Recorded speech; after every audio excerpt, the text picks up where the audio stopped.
శ్రీ లలిత పరమేశ్వరి చక్రపురం ఛానల్కి స్వాగతం సుస్వాగతం. ఇదే భగవద్గీత. అర్జునుడితో భగవానుడు ఈ విధంగా అంటున్నాడు: అర్జున, దేహమునందు నాశనమయ్యే పదార్థం దేహం అధిభూతం.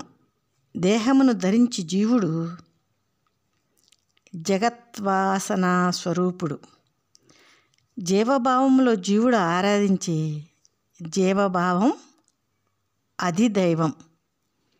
ఆ దేహంలోని ఈ అధిభూత అధిదైవ భావములను అంటే దేహ జీవభావాలని అతిక్రమించి ప్రత్యక్షానుభవమైన ఆత్మతత్వాన్ని తెలుసుకోమని ప్రేరేపించే పరమపురుషుడు. అది యజ్ఞమును నేనే అని అంటున్నాడు భగవానుడు. హస్తకాలే చ మాం ఏవ స్మరన్ ముక్త్వా కలేవరం యః ప్రయాతి సహ మద్భావం యాతి నాస్తి యః.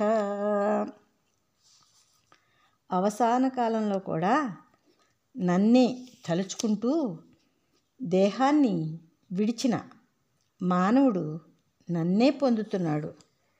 ఎటువంటి ఈ విషయంలో సందేహం లేదు అని భగవానుడు అంటూ ఉన్నాడు.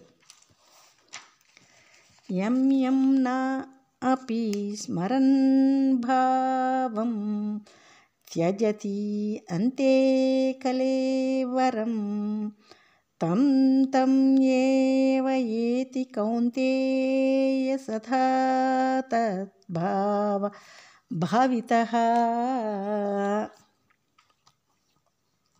అర్జున, జీవితకాలమంతా స్మరిస్తూ అవసాన కాలంలో ఏ నిత్య భావాలను వాసనలను స్మరిస్తూ దేహాన్ని మానవుడు విడిచిపెడుతున్నాడో ఆయా భావాలనే పొందుతున్నాడు అర్జున అని భగవానుడు ఇంకేమంటున్నాడంటే,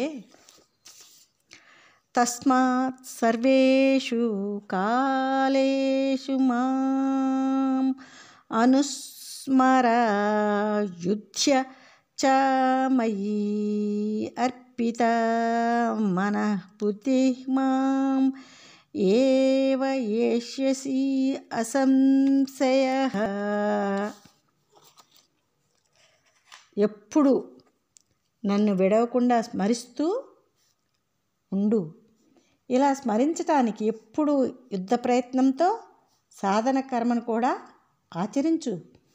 మనస్సును నా యందు లగ్నం చేసిన ఇలాంటి బుద్ధి నిశ్చయం చేత నన్నే పొందుతావు.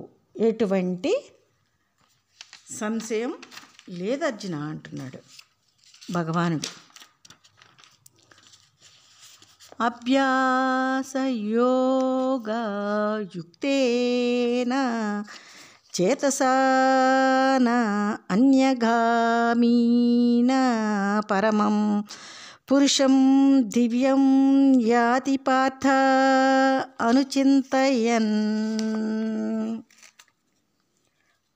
అర్జున, సాధన కర్మయందు వినియోగింపబడి అన్ని విషయముల వైపు పోకుండా ఉన్న మనస్సు చేత పరమ జ్ఞానమైన ఆత్మతత్వాన్ని సదా అనుసరించి స్మరిస్తూ ఆత్మతత్వాన్ని పొందుతున్నారు.